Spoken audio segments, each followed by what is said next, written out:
Opposition leader Bobi Wine has alleged that Ugandan security forces are using drones to surveil him and are attempting to infiltrate his network as political pressure against him grows following a disputed election. According to Bobi Wine's camp, the surveillance activity includes aerial monitoring with drones and covert operatives trying to blend into his supporters to gather information on his movements and communications. The claims come amid an ongoing crackdown where his residence was previously surrounded by military forces and his wife reported being assaulted during a raid. Security officials have denied some of these allegations, but tensions remain extremely high. This raises urgent questions about civil liberties. Are drones and covert surveillance being used on political opponents? What laws regulate state surveillance in Uganda? And how far is the government willing to go to track and suppress dissent?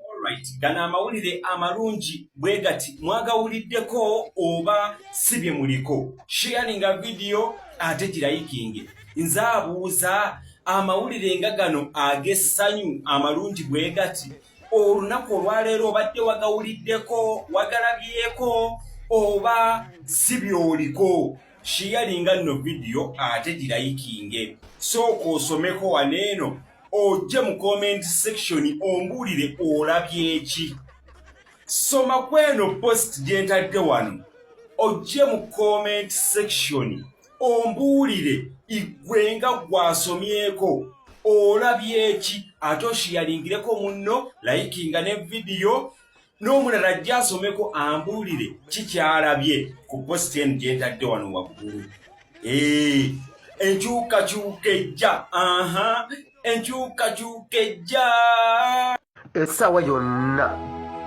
Museveni agenda kugenda ewa His Excellency Kyagulanyi Ssentamu. Museveni konvoyi ye egenda kulabikako agenda kugenda ewa His Excellency Magere.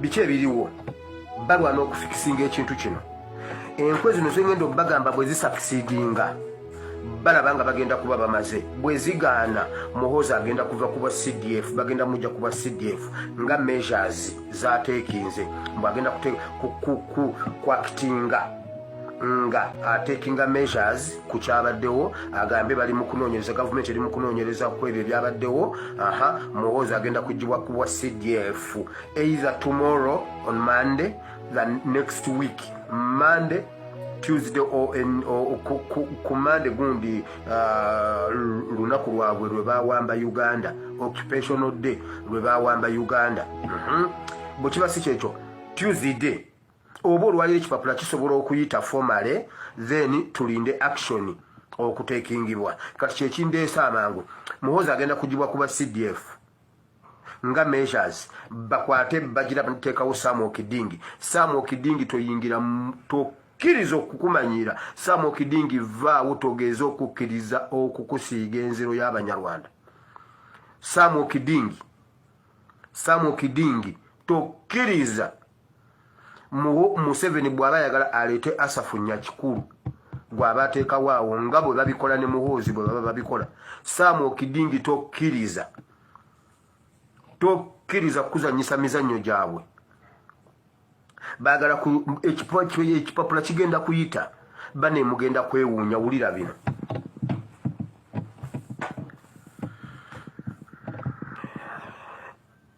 Museveni oluvannyuma lw'okukwatibwa Entege n'amagulu gavumenti emukutte Entege n'amagulu bamubuuza mwalumbidde kya omukazi ewaka mwakubye waaki mwakoze byaki okuddira ennyumba y'omusajja ne mugikola bwe mutyo yabakoze eki babadde bakyali kubiri byonna ebibaddewo kaakati ate temuggyako kigere awo bwe tuba tubeera n'okupreparinga eggwanga dunamiisa ejja essaawa yonna mwetegeke wulira Museveni agenda Magere ng'alaga nti agenze mu mateeka agenze kulaba kiki ekyabaddewo asobole okufikisinga embeera then olumala agenda kutuuza agenda kukola state of the nation ku nsonga eziriwo ku nsonga za Bobby naye bw'amala okukiraba kino kye bagenda osooka okukola firimu gye baali bagenda okuzannyira mu Kampala bagenda kugizannyira Nakasongola firimu gye bagenda okuzannyira gye baali bagenda okuzannyira Kampala gye nabagamba bagitwala Nakasongola ewa Kyeyune owa Zunguli. Museveni afunye abasibe abasiraamu okuva mu ggwanga lya Tanzania. Muwulirize bulungi olugero luno.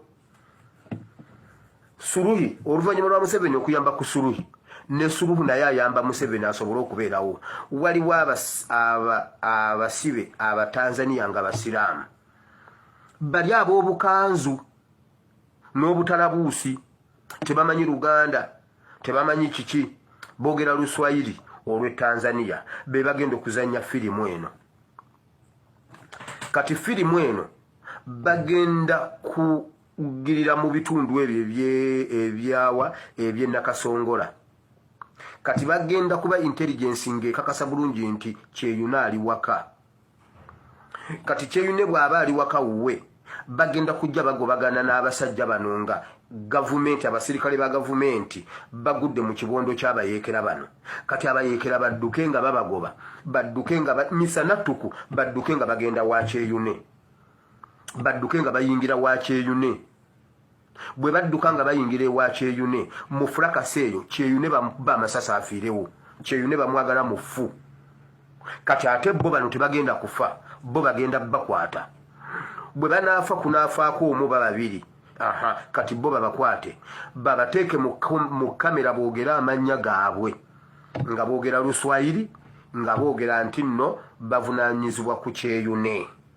Kyeyune Nuupu ye yabaleeta ne Kyagulanyi Ssentamu be baabaleeta, abo be babadde ab'ebbendobendo ly'e Nakasongola nga bagira naye nga Kyeyune yamaze okufa. Kyeyune wakukubwa amasasi afiirewo mu scripti yaabwe. Kyeyune wa Zunguli wakuba amasasi yafiirewo nga ye talina kwewozaako.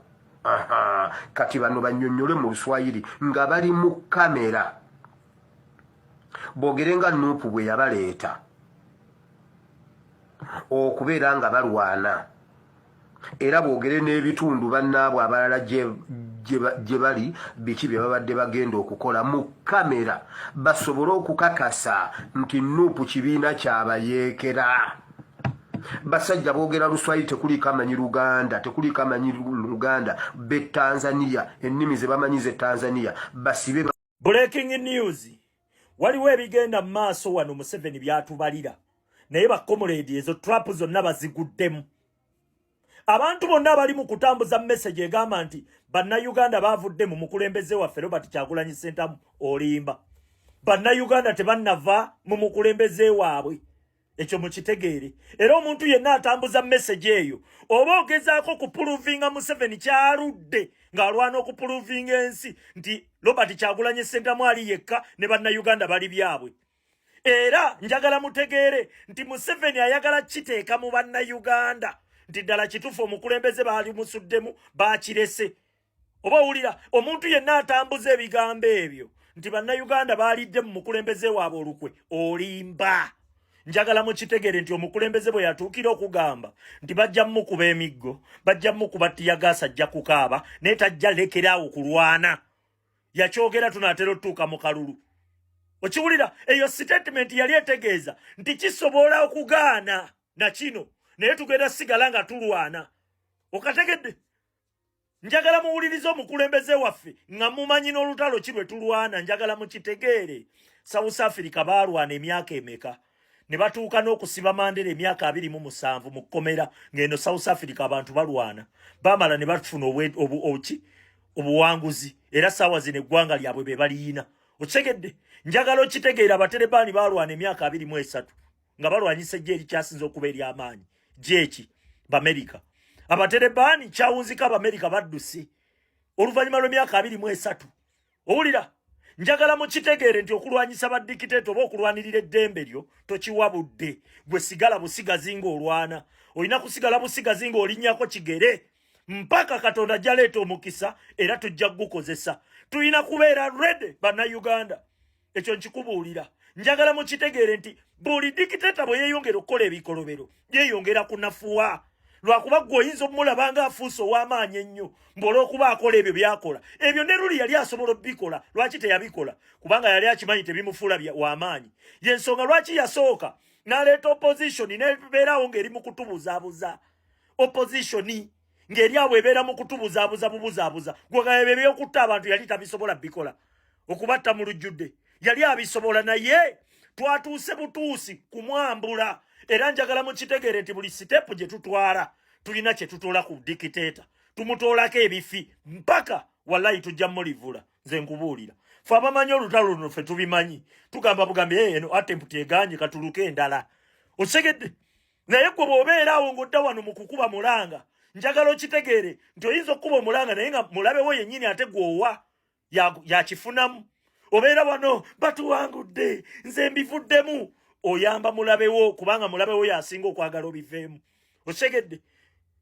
bw'oba olaba nga tojja bisobola sirikira eyo tojja kutwasamira wano nga wobivuddemu gwe sirika busirisi tewali yakuyita gweoba olaba nga wano wookomye komaawo naye lwaki weetaaga okujja ate okukanga abantu abalala n'okubalowoozesa nti kati tuwanguddwa kitegeeza naawe oyina ky'ovuga ffe twasoma reverse psychology nkikubuulira ne bano abantu abakubakuba emiranga nti bannayuganda balidde mu Kyagulanyi olukwe nedda ssebo bannayuganda emirambo omanyi meka egigudde omanyi abantu bameka abagudde ekyo kyokka kikulaga nti bannayuganda babadde bakola ki basituka era nga balaga nti balina omukulembeze waabwe era bakyalina omukulembeze saawa zino osegedde era abantu abavuga byonna ebyo bannayuganda abasiru simanyi bannayuganda oyo Museveni awo waali wajjuddewo waatudde bannayuganda banyigirizibwa era baagala kyenji balonda